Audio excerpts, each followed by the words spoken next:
Hello everyone, आज हम पढ़ने वाले हैं vector form of Coulomb's law. इससे पहले वाले वीडियो में हमने कूलम्ब्स लॉ को पढ़ा, उसमें दो लॉ दिए थे उन्होंने, उस हिसाब से हमने फोर्स का फॉर्मूला फाइंड किया था F = K Q1 Q2/r²। तो आपको मैंने पहला वीडियो बनाया था वेक्टर्स के ऊपर, तो उस पर मैंने आपको बताया था कि फोर्स एक वेक्टर क्वांटिटी है। तो मैग्नीट्यूड तो हमने उसका फाइंड कर लिया, वेक्टर क्वांटिटी है, इस मीन कि उसका मैग्नीट्यूड भी होगा, उसका डायरेक्शन भी होगा। तो मैग्नीट्यूड तो हमने इससे पहले वाले वीडियो में फाइंड कर लिया, K Q1 Q2/r²। ठीक है, इस वीडियो में हम डायरेक्शन फाइंड करेंगे, तब जाके फोर्स पूरी तरह डिफाइन होगा। क्यों? क्योंकि फोर्स एक वेक्टर है और वेक्टर को पूरी तरह डिफाइन करने के लिए हमें मैग्नीट्यूड भी देना पड़ता है और डायरेक्शन भी। मैग्नीट्यूड हमने दे दिया, डायरेक्शन हम इस वीडियो में देंगे। तो डायरेक्शन वाला कॉन्सेप्ट थोड़ा सा ट्रिकी है, थोड़ा सा कंफ्यूजिंग भी है। ट्रिकी नहीं है, मैं बहुत अच्छे से आपको समझा दूंगा। तो इसमें R1 R2 vector, R21 R1, बहुत सारी चीज़ें कॉम्प्लेक्स है, मतलब कितनों को बहुत सारी कन्फ्यूजन होती है, अलग अलग बुक्स में भी लिखा हुआ है ऐसा। तो मैं यहाँ पे सिंपल वे में समझाऊंगा, एक एक चीज़ को आप ध्यान से समझिएगा और इससे हम उसका डायरेक्शन फाइंड कर लेंगे। मैग्नीट्यूड तो हमें पता है। अब देखते हैं, ये दो चार्जेज हैं Q1 Q2। मान लीजिए इसका पोजीशन वेक्टर R1 है, इसका पोजीशन वेक्टर R2 है। अगर ये दोनों पॉजिटिव चार्जेज हैं तो इस चार्ज पर ये कितना फोर्स लगा रहा होगा? इस डायरेक्शन में एक फोर्स लगा रहा होगा। डायरेक्शन ऐसा क्यों हमने लिखा? क्योंकि हमें पता है कि इलेक्ट्रोस्टैटिक फोर्स एक सेंट्रल फोर्स है, मतलब ये दो चार्जेस का जो सेंटर को ज्वाइन करती है लाइन, उस लाइन के अलोंग ही लगती है।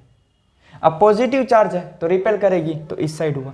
अगर ये नेगेटिव रहता तो अट्रैक्ट करती, तो चार्ज इस साइड आता। हमने फॉर एग्जांपल लिया, दो पॉजिटिव चार्ज लिए हैं, इससे एक डेरिवेशन बनाएंगे, उसका फॉर्मूला बना लेंगे, वो जनरल फॉर्मूला होगा। देखते हैं कैसे। तो इस फोर्स को हमने नाम दे दिया F12, force on 1 due to 2। ये Q1 चार्ज है, ये Q2 चार्ज है, इन दोनों का पोजीशन वेक्टर है। तो इस पर जो फोर्स लगा रहा है ये चार्ज, वो कितना है? F12, force on 1 due to 2। Similarly इस पर ये चार्ज फोर्स लगा रहा होगा कितना? F21, force on 2 due to 1। ठीक है, अब दोनों फोर्स हमें पता है इक्वल होंगे, बट डायरेक्शन में ऑपोजिट होंगे। इक्वल क्यों? मैग्नीट्यूड सेम होगा, कि Q1 Q2/r²। डायरेक्शन अलग है, एक इस डायरेक्शन में पॉइंट आउट कर रहा है तो एक इस डायरेक्शन में पॉइंट आउट कर रहा है, इसलिए ऑपोजिट। तो ये हमें पता है। अब हम डेरिवेशन करते हैं पूरा इसका। हम F12 को लेते हैं, F21 को भी ले सकते हैं, लेकिन हम इसको ले रहे हैं। Force on 1 due to 2 find करना है। तो इसका हमें मैग्नीट्यूड तो पता है, प्रीवियस वीडियो में मैंने आपको बता दिया है कि Q1 Q2/r²। इतना तक सबको हमें आता है। इसके बाद से आप समझना थोड़ा हार्ड होगा, लेकिन समझिएगा अच्छे से। ये हमें मैग्नीट्यूड मिल गया इस फोर्स का। ये एक वेक्टर क्वांटिटी है, तो सिर्फ मैग्नीट्यूड से काम नहीं चलेगा, एक डायरेक्शन भी देना पड़ेगा इस फोर्स का। ये फोर्स लग रहा है इस पर, इसकी वजह से किस डायरेक्शन में लग रहा है वो भी तो लिखना पड़ेगा। फोर्स एक वेक्टर क्वांटिटी है, तो हमने मैग्नीट्यूड लिख लिया। अब हम डायरेक्शन लिखते हैं सिंपली। अब Q1 Q2 को, ये पोजीशन वेक्टर जो है R1 R2, इस वेक्टर को हम R1 vector minus R2 vector बोलते हैं। R1 vector minus R2 vector. बस आप ये ध्यान रखिएगा, बस बाकी सारी अपने आप समझ में आ जाएगा। एक ये याद रखना है कि जो Q1 पे लग रहा है Q2 की वजह से, उस वेक्टर को हम क्या बोलते हैं? R1 vector minus R2 vector. अगर हम इस वेक्टर को लेते, ये वाला फोर्स हम कंसीडर कर रहे होते, तो हम इसको क्या लिखते हैं? R2 vector minus R1 vector. फिलहाल के लिए ये हम हटा देते हैं, क्योंकि हमें सिर्फ ऊपर वाले फोर्स से काम है। तो ये हम कंफ्यूजन नहीं बढ़ा रहे हैं, बस हम सिंपली एक चीज़ समझ लेते हैं। फिर तुम कुछ भी, कितने भी सम्स ले लें, कितने भी अलग अलग चार्जेज ले लें, अलग अलग कॉन्फ़िगरेशन ले लें, सबका डेरिवेशन हो जाएगा। पहला हमने ये लिया F12, मैग्नीट्यूड हमें पता था। डायरेक्शन के लिए हमने ये वाला एक वेक्टर, नया कॉन्सेप्ट हमने यहाँ पे डाला है। देखो, इसको हम क्या बोलेंगे? इस वेक्टर को हमें पता है कि डायरेक्शन इस साइड ही लग रहा है, क्योंकि दोनों पॉजिटिव चार्ज हैं, तो रिपेल करेंगे तो इस डायरेक्शन में ही लगेगा। तो इसके अलोंग ये वेक्टर कौन सा है? R1 vector minus R2 vector. तो यहाँ पे हमें वेक्टर थोड़ी लिखना है, यहाँ पे तो हमें डायरेक्शन चाहिए, ये वाला।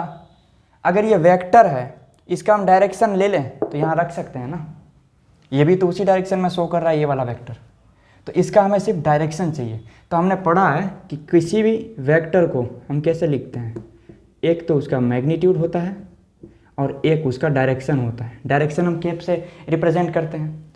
तो ये कोई भी वेक्टर इन जनरल दो चीज़ से बना होता है, एक मैग्नीट्यूड से, एक डायरेक्शन से।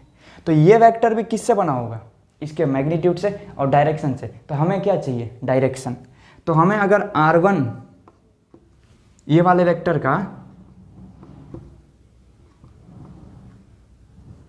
डायरेक्शन चाहिए, कैप दे दिया, तो हमें क्या लिखना होगा, ये वाला हमें चाहिए, तो इसको इससे हम डिवाइड कर देंगे, r1 vector minus r2 vector divided by magnitude.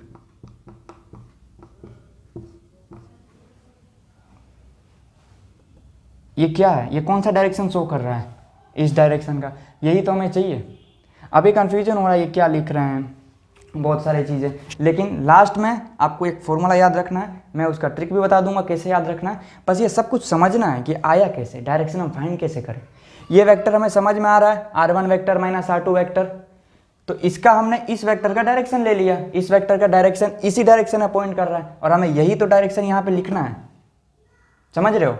ये r1 vector minus r2 vector से हमने ये वेक्टर बनाया, इस वेक्टर का हम डायरेक्शन यहाँ पे लिखेंगे, क्या है वो, ये है।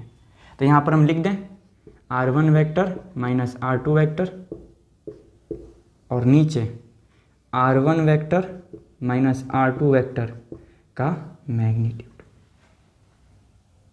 अब मैं ये इरेज कर दे रहा हूँ। हमने कहाँ से ये डिराइव किया, यहाँ से किया, तो हमें ये मिल गया। ये r वेक्टर है क्या, यही तो है, इस वेक्टर का मैग्नीट्यूड ही r होगा। तो हम इसको हम ऐसे भी लिख सकते हैं, f is equal to k q1 q2 upon r को, यही वेक्टर तो है ना, ये भी मैग्नीट्यूड, ये r ही है, ये भी r ही है। तो यहाँ पर हम ये लिख सकते हैं r1 vector minus r2 vector के मैग्नीट्यूड का क्यूब, ये 2 था, एक ये 3, और यहाँ पर r1 vector minus r2 vector. ये हो गया आपका फोर्स ऑन 1 ड्यू टू 2। ये फॉर्मूला जनरल है, याद रखना होगा, ये वेक्टर फॉर्म में है। हमने क्या किया, मैग्नीट्यूड हमें पता था, डायरेक्शन हमें निकालना था। तो हमें ये तो पता है, डिस्प्लेसमेंट फाइंड करने के लिए क्या कहते हैं, फाइनल का पोजीशन माइनस इनिशियल का पोजीशन। तो ये फोर्स यहाँ से इस पर लग रहा है, तो इसका पोजीशन r1 माइनस r2 यही होगा डिस्प्लेसमेंट। वेक्टर में काइनेमेटिक्स में हमें ये पढ़ा होता है कि फाइनल पोजीशन माइनस इनिशियल का पोजीशन, r1 माइनस r2, ये वेक्टर है, ठीक है।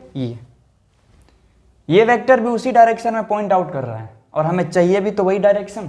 तो इसका डायरेक्शन हमने यहाँ पे लिख दिया। डायरेक्शन तो डायरेक्शन होता है ना, आप ये डायरेक्शन बताओ या मैं ये डायरेक्शन बताऊँ, बदल थोड़ी जाएगा, ये इसी डायरेक्शन में इंडिकेट कर रहा है। तो सिमिलरली ये भी वही डायरेक्शन बता रहा है, हमें चाहिए भी वही।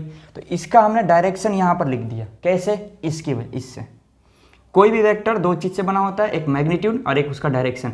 डायरेक्शन को हम ए कैप से लिखते हैं, ए कैप। तो हमने ए कैप फाइंड करने के लिए उस वेक्टर को उसके मैग्नीट्यूड से डिवाइड कर दिया, उस वेक्टर को उसके मैग्नीट्यूड से डिवाइड कर दिया, तो ये डायरेक्शन मिल गया। अब हमने ये r, इस वेक्टर का मैग्नीट्यूड क्या होगा, यही होगा ना r, और ये लिखा हुआ है r। तो हमने क्या किया, यहाँ पर ये क्यूब कर दिया इसका, और ये r1 vector minus r2 vector. इसको हम ऐसे भी लिख सकते हैं r cube, small r cube, लेकिन ये वेक्टर फॉर्म में हमने लिख दिया। अब प्रॉब्लम क्या होती है कि किसी किसी बुक में ये ऐसे नहीं लिखा रहता, r1 vector minus r2 vector. r1 vector minus r2 vector को वो r12 वेक्टर लिख देते हैं। क्वेश्चन में जब पूछा होगा ना आपसे कि vector form of Coulomb's law कौन सा है, तो ये जरूरी नहीं कि यही दिया हो, ये दिया होगा, यहाँ पर क्या लिखा होगा ये। तो ये फॉर्मूला आप कैसा बन जाएगा, देखिए, force on 1 due to 2 is equal to k q1 q2 upon r1 minus r2 vector को हमने क्या लिखा, r12 वेक्टर का मैग्नीट्यूड क्या, q, और यहाँ पर हम क्या लिख सकते हैं, ये vector r1 minus r2 vector. तो ये दोनों फॉर्मूले जनरल है, ये आपको याद रखना होगा। अब ट्रिक क्या है कि देखो, फोर्स ऑन 1 ड्यू टू 2 है ना, वो 1 2 1 2, फोर्स ऑन 2 ड्यू टू 1 होता तो यहाँ पर 2, यहाँ पर 1, यहाँ पर 2, यहाँ पर 1, तो कन्फ्यूज़न नहीं होगा कि फोर्स ऑन 1 ड्यू टू 2 कैसे लिखना है, फोर्स ऑन 2 ड्यू टू 1 कैसे लिखना है। सिंपल, यहाँ पर 1 2 है तो यहाँ पर भी 1 2 है। देखो R1 - R2 वेक्टर। अगर यहाँ पर 2 1 रहता, जैसे कि हमने अगर ये वाला फोर्स लिखा होता फोर्स ऑन 2 ड्यू टू 1, तो अब क्या होगा, magnitude KQ1 Q2 upon R²। Direction के लिए हम क्या करते हैं, यहाँ पर हम लिखते हैं R2 vector minus R1 vector, और नीचे R2 vector minus R1 vector का मैग्नीट्यूड। या फिर इसको हम इस जनरल फॉर्मूले में लिखते हैं, तो हम लिखते हैं force on 2 due to 1 is equal to KQ1 Q2 upon, अब इसकी जगह 1 2 नहीं रहेगा, यहाँ पर क्या हो जाएगा R2 vector minus R1 vector के मैग्नीट्यूड का क्यूब, और यहाँ पर R1 vector minus R2 vector नहीं, R2 vector minus R1 vector. देखा, सिंपल है। मैग्नीट्यूड का हमें हमेशा से पता था क्या होगा, प्रीवियस वीडियो में बहुत अच्छे से मैंने बताया, 2 लॉज, उससे हमने फॉर्मूला डिराइव किया था, के की वैल्यू बताई थी क्या होता है। इसके अगले वाले वीडियो में हम ये देखेंगे कि के उसका डाइलेक्ट्रिक कांस्टेंट हमने देख लिया, रिलेटिव देखेंगे, dielectric constant, relative permittivity, sorry.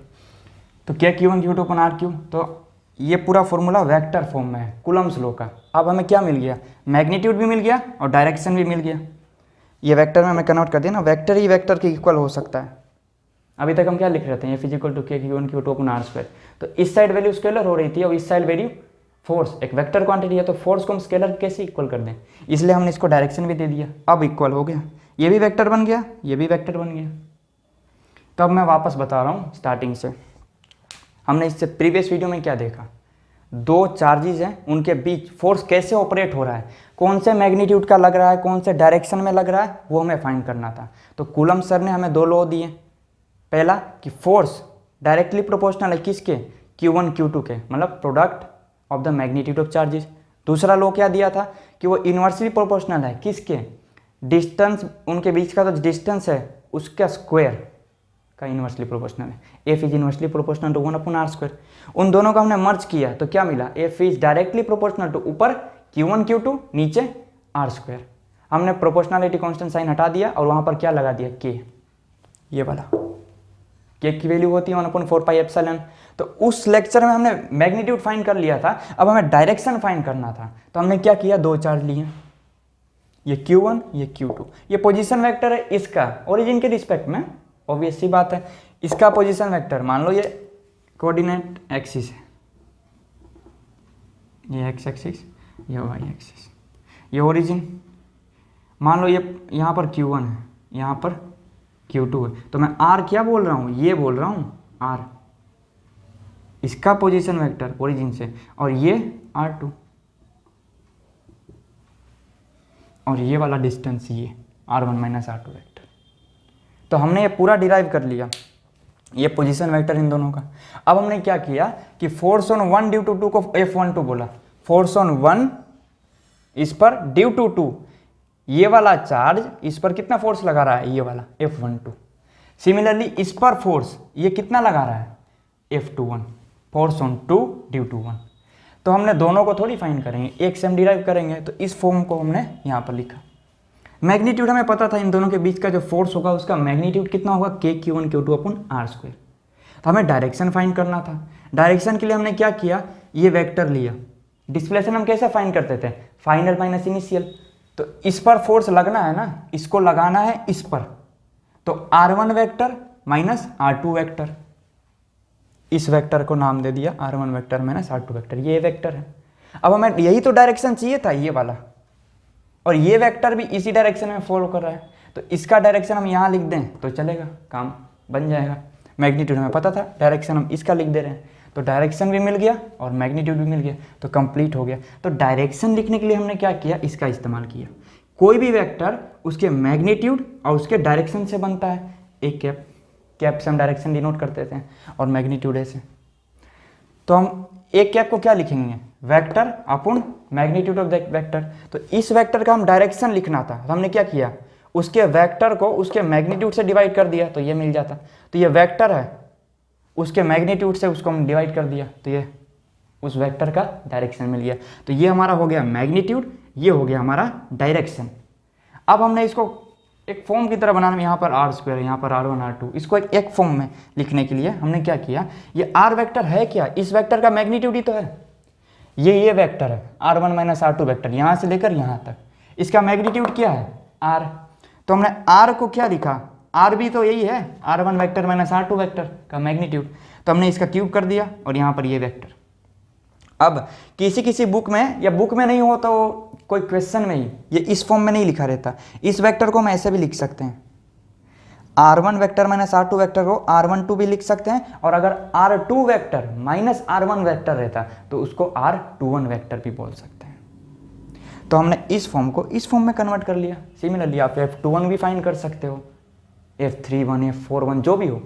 Trick क्या है कि जो यहाँ पर है वो पहले और जो बाद में वो यहाँ, क्यों, क्योंकि फोर्स जिस पर लग रहा है उसका पोजीशन आप माइनस करोगे ना, R1 vector minus R2, final minus initial displacement होता है, तो फाइनल जिस पर फोर्स लग रहा है और जो लगा रहा है उसका पोजीशन वेक्टर यहाँ।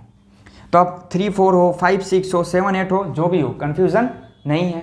तो ये वेक्टर फॉर्म है और मैग्नीट्यूड हमने इससे प्रीवियस लेक्चर में देख लिया था। तो यहाँ तक मैंने आपको ये बता दिया कि जो कूलम्स लॉ से हमने मैग्नीट्यूड डिराइव किया और उसके बाद हमने उसका डायरेक्शन डिराइव कर लिया। तो अब हमें कूलम्स पूरा फोर्स का हमें पता चल गया कौन सी डायरेक्शन में लगेगा, इसमें मैग्नीट्यूड कितना होगा, कैसे चेंज होगा, Q1 Q2 बढ़ाएंगे तो फोर्स बढ़ेगा, डिस्टेंस बढ़ाएंगे तो फोर्स कम होगा, और ये फोर्स ग्रेविटेशनल फोर्स से डिफर करता है। क्यों, क्योंकि उसमें जो यहाँ पर G था, G m1 m2 अपन R² होता है ना, तो वहाँ पर जो G था वो यूनिवर्सल कांस्टेंट था, मीडियम पे डिपेंड नहीं करता।